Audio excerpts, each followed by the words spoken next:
Hello students, let's read the question. Find the dimension of G epsilon naught. हमें G epsilon naught के dimensions बताने हैं। G epsilon naught, G हमारा क्या है? Universal gravitational constant. Epsilon naught क्या है? Permittivity in vacuum.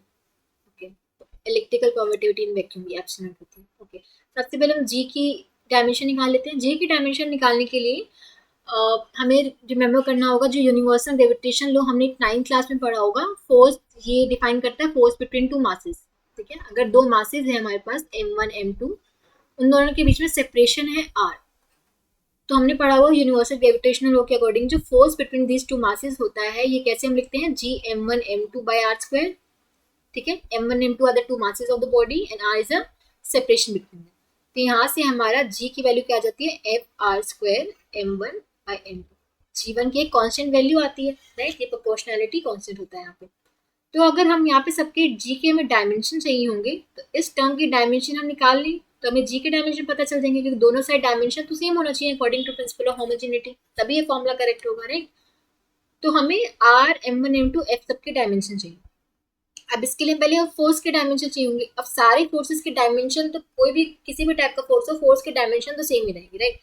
Newton second law के अकॉर्डिंग हमें पता है फोर्स हम कैसे लिखते हैं? मास इंटू में एक्सेलरेशन। तो यहाँ से हम निकाल सकते हैं मास। मास के डायमेंशन क्या होते हैं? m।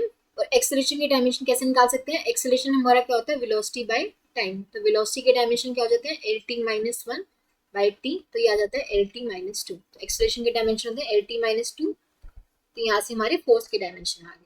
ठीक है, तो फोर्स के डायमेंशन क्या होगी? M L T minus two. R क्या है? डिस्टेंस है, मतलब लेंथ होगा। Distance between the two masses है, तो डिस्टेंस का डायमेंशन क्या होता है? लेंथ। तो ये हो जाएगा आर का स्क्वायर है तो एल स्क्वायर हो जाएगा। m1 m2 दो मासेस है, दोनों का डायमेंशन मास ही होगा, m ही होगा, राइट? m के टर्म से मास के टर्म में m रिप्रेजेंट कर सकते हैं, तो m स्क्वायर हो जाएगा। दो मासेस है तो m1 m2 m square.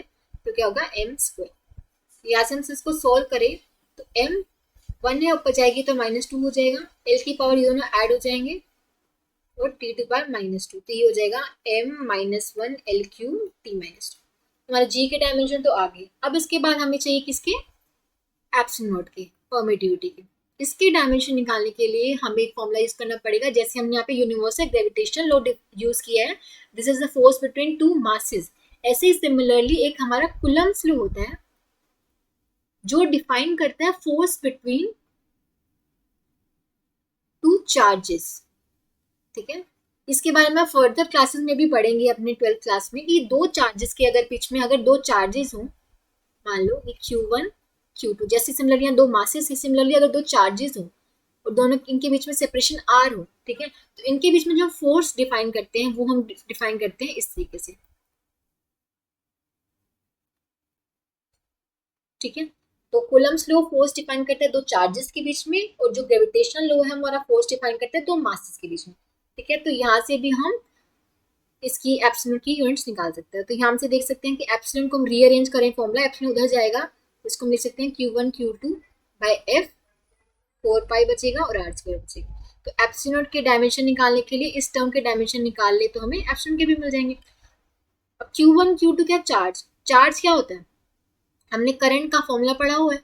Current क्या होता है? चार्ज, रेट ऑफ चार्ज होता है ना, rate of charge flowing, charge by time होता है। तो चार्ज क्या हो जाएगा? करंट इनटू में टाइम।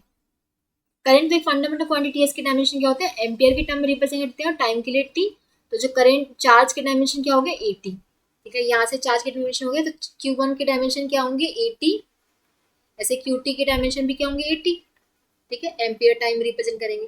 फोर्स, फोर्स के डायमेंशन तो हमने अभी निकाले ही थे।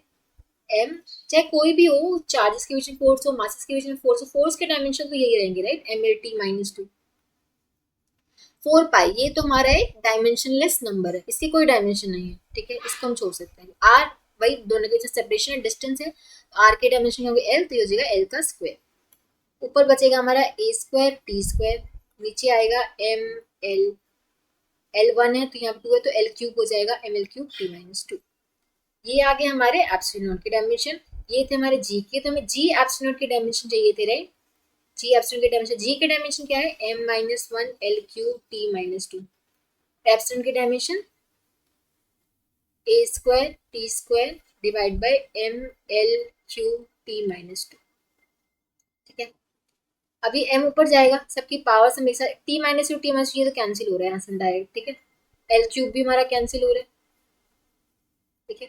पर बचेगा m माइनस वन, ये पावर ऊपर जाएगी माइनस वन हो जाएगा, ठीक है। अब ये टी स्क्वायर एक बचा है और एम्पियर स्क्वायर बचा है, ये बच रहा है m minus two T square,